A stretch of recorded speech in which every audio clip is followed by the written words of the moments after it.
கிறிஸ்துவுக்குள் அன்பான தேவ பிள்ளைகளே, இயேசு கிறிஸ்துவின் நாமத்தினாலே வாழ்த்துகிறேன். கர்த்தர் உங்கள் அனைவருக்கும் சமாதானத்தை கட்டளையிடுவாராக. ஆமேன். அல்லேலூயா. எபிரேயர் 6ஆம் அதிகாரம் 14ஆம் வசனம். நிச்சயமாக நான் உன்னை ஆசிர்வதிக்கவே ஆசிர்வதித்து உன்னை பெருகவே பெருக பண்ணுவேன் என்றார். இங்கே இந்த இடத்துல என்ன சொல்லியிருக்கு? நிச்சயமாகவே. எபிரேயர் 6:14 சொல்லியிருக்குது, ஆசிர்வதிப்பேன், உன்னை ஆசிர்வதிக்கவே ஆசிர்வதிப்பேன்னு சொல்கிறார் கர்த்தர். நிச்சயமாகவே எப்படி சொல்கிறாரு? நிச்சயமாகவே நான் உன்னை ஆசிர்வதிக்கவே ஆசிர்வதித்து உன்னை பெருகவே பெருக பண்ணுவேன் என்றார். கர்த்தர் நல்லவர், அவர் கிருபை என்றும் உள்ளது. இந்த வசனத்தில் எப்படி சொல்கிறாருங்க? நிச்சயமாக நான் என்ன பண்ணுறேன்? சத்தியம் பண்ணுறேன். அதாவது நிச்சயமாக உன்னை என்ன பண்ணுவேன்? ஆசிர்வதிப்பேன் அப்படின்றார். அதுவும் ஆசிர்வதிக்கவே ஆசிர்வதித்து உன்னை பெருகவே பெருக பண்ணுவேன்னு சொல்கிறார். அது மாத்திரம் இல்லை, இங்கே யாரை சொல்கிறாருன்னா, இங்கே 13ஆம் அதிகாரம் எபிரேயர் 6:13 ஆபிரகாமுக்கு தேவன் வாக்கு பண்ணின போது ஆணையிடும்படி தம்மிலும் பெரியவர் ஒருவரும் இல்லாதபடியினாலே தமது பேரிலே தானே ஆணையிட்டு தன் பேரிலே அவர் என்ன பண்ணுறாரு?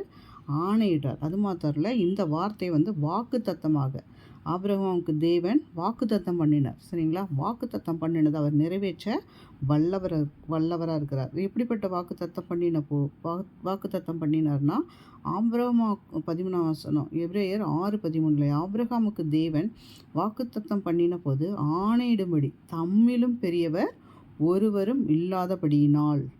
சரிங்களா? யாருமே கிடையாது, அவருக்கு பெரியவர் அவர் தான். சரிங்களா? அதனால் யார் இல்லாதபடியினாலே தமது பேரிலே தானே ஆணையிட்டார். அப்போ பாருங்கள், அவரே தன் மேலே சத்தியம் பண்ணுறார்.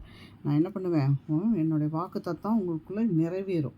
நான் உங்களை ஆசீர்வதித்து உன் பேரை என்ன பண்ணுவேன்? பெருமைப்படுத்துவேன்னு சொல்கிறார். இந்த இடத்துல அதுதான் சொல்கிறாரு. உன்னை நிச்சயமாகவே 14ஆம் வசனம், நிச்சயமாக நான் உன்னை ஆசீர்வதிக்கவே ஆசீர்வதித்து உன்னை பெருக பண்ணுவேன் என்றார். எபிரேயர் 6:15 பாருங்கள். அந்தபடியே அவன் பொறுமையாக காத்திருந்து வாக்குத்தத்தம் பண்ணப்பட்டதை பெற்றான். அப்போ பொறுமையாக காத்திருக்கணும்.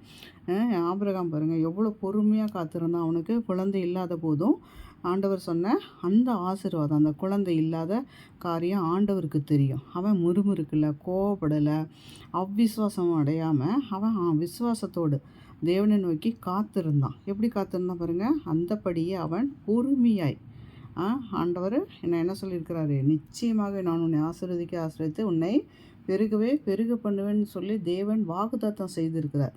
வாக்குத்தத்தம் செய்தவர் உண்மை உள்ளவன் சொல்லி அவன் விசுவாசிக்கிறான். விசுவாசத்து மட்டும் இல்லை, அவன் எப்படி காத்திருக்கிறானுங்களாம்? 15ஆம் வசனம் பாருங்கள்.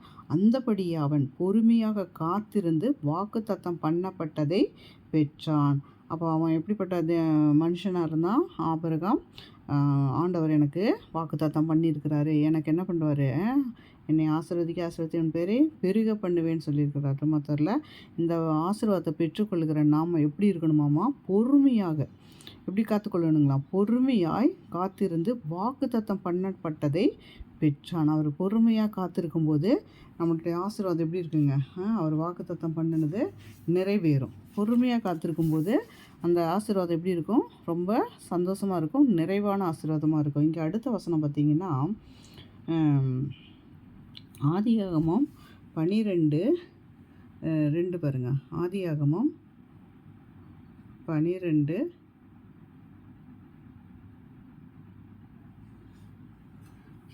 நான் உன்னை பெரிய ஜாதியாக்கி உன்னை ஆசீர்வதித்து உன் பேரை பெருமைப்படுத்துவேன், நீ ஆசீர்வாதமாய் இருப்பாயின்னு சொல்கிறார். ஆண்டவர் என்ன சொல்கிறார் பாருங்கள்?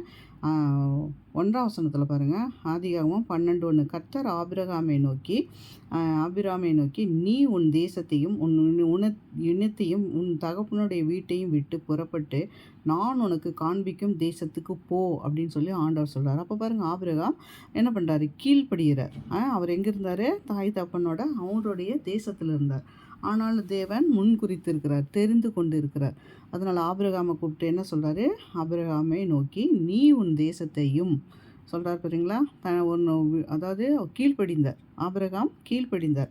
அதனால் அவர் சொல்லும்போது என்ன பண்ணுறாருங்க? நீ உன் தேசத்தையும் உன் இனத்தையும் உன்னோட சொந்த பந்தம் எல்லாரையும் நீ விட்டு என்ன பண்ண? உன் தகப்பனுடைய வீட்டையும் உன் தேசத்தை விடு ஃபஸ்ட்டு. 2வது உன் இனத்தையும் உன் தகப்பனுடைய வீட்டையும் விட்டு புறப்பட்டு நான் உனக்கு காண்பிக்கும் தேசத்துக்கு போன்னு சொல்லி ஆண்டவர் சொல்கிறார். உடனே ஆபிரகாம் கீழ்ப்படிகிறான் இல்லைங்களா? கீழ்ப்படிதல் ஆண்டவருக்கு பிரியமான காரியம். கீழ்ப்படியும் போது நம்மளுடைய ஆசீர்வாதம் எப்படி இருக்குங்க? அதிக அதிகமாக தேவன் தருவார். சரிங்களா? அந்த ஆசீர்வாதத்தை பெற்றுக்கொள்கிற நாம் கீழ்ப்படிந்து அவருடைய சத்தத்துக்கு சத்தத்துக்கு என்ன பண்ணணுங்க? கீழ்ப்படியணும்.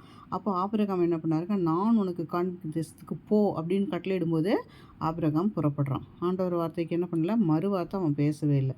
2ஆம் வசனம் பாருங்கள். ஆதியாகமம் 12:2 நான் உன்னை பெரிய ஜாதியாக்கி உன்னை ஆசீர்வதித்து உன் பேரை பெருமைப்படுத்துவேன், நீ ஆசீர்வாதமாக இருப்பாய் அப்படின்னு சொல்கிறார். அப்போ பாருங்கள், அந்த ஆசீர்வாதம் அவனுக்கு எப்படி இருக்குதுங்க? அந்த வாக்குத்தத்தம் பண்ண ஆண்டவர் வாக்குத்தத்தம் பண்ணி என்ன சொல்கிறார்? அந்த ஆசீர்வாதத்தை தேவன் கட்டளையிடுகிறார். அந்த ஆசீர்வாதத்தை பெற்ற கிடைக்கும் அப்படின்னு சொல்லி ஆண்டவர் மேலே அவன் எப்படி இருந்தான்? விசுவாசமாக இருந்தான். அதனால தான் இந்த இடத்துல நான் ஆண்டவர் சொல்கிற காரியத்தை என்ன பண்ணுறான்? விசுவாசிக்கிறான். அவர் சொன்ன காரியத்துக்கு கீழ்ப்படுகிறான். அந்த தேசத்தை விட்டு போ அப்படின்னா உடனே கீழ்ப்படிந்து அந்த தேசத்தை விட்டு போகிறான். அதனால இங்கே எழுதியிருக்கு, நான் உன்னை பெரிய ஜாதியாக்கி, என்னங்க, பெரிய ஜாதிக்கு உன்னை ஆசீர்வதித்து உன் பேரை என்ன பண்ணுவேன்? பெருமைப்படுத்துவேன், நீ ஆசீர்வாதமாக இருப்பாய் அப்படின்னு சொல்லி இங்கே வசனம் சொல்லப்பட்டது. 3ஆம் வசனம் என்ன சொல்லுது பாருங்கள். ஆதியாகமம் 12:3 உன்னை ஆசீர்வதிக்கிறவர்களை ஆசீர்வதிப்பேன், உன்னை சபிக்கிறவனை சபிப்பேன், பூமியில் உள்ள வம்சங்கள் எல்லாம் உனக்கு ஆசீர்வதிக்கப்படும் என்றார். என்ன சொல்கிறார் பாருங்க. அப்போது எவ்வளோ பெரிய ஆசீர்வாதம்! ஆபிரகாமை சுற்றியும் பெரிய ஆசீர்வாதம். அதுதான் ஆண்டவர் சொல்கிறாரு, உன்னை ஆசீர்வதிக்கிறவர்களை நான் என்ன பண்ணுவேன்? அவங்கள ஆசீர்வதிப்பேன். சரிங்களா? நம்மளுமே அநேகரை என்ன பண்ணணுங்க? ஆசீர்வதிக்கணும். சரிங்களா? நம்ம சபிக்கக்கூடாது. ஆனால் இந்த இடத்துல என்ன சொல்லப்பட்டிருக்குது? உன்னை ஆசீர்வதிக்கிறவர்களை ஆபிரகாமை நோக்கி சொல்கிறாரு. ஆபிரகாமே, உன்னை ஆசீர்வதிக்கிறவர்களை நான் என்ன பண்ணுவேன்? உன்னை ஆசீர்வதிப்பேன் அவர்களை. உன்னை ஆசீர்வதிக்கிறவர்களை ஆசீர்வதிப்பேன், உன்னை சபிக்கிறவனை என்ன பண்ணுவேன்? சபிப்பேன்னு சொல்கிறாரு. பூமியில் உள்ள வம்சங்கள் எல்லாம் உனக்குள் ஆசீர்வதிக்கப்படும் என்றார். பாருங்க, எப்படி அப்போ விசுவாசம் ரொம்ப முக்கியம். ஒன்று. 2வது கீழ்ப்படிதல்.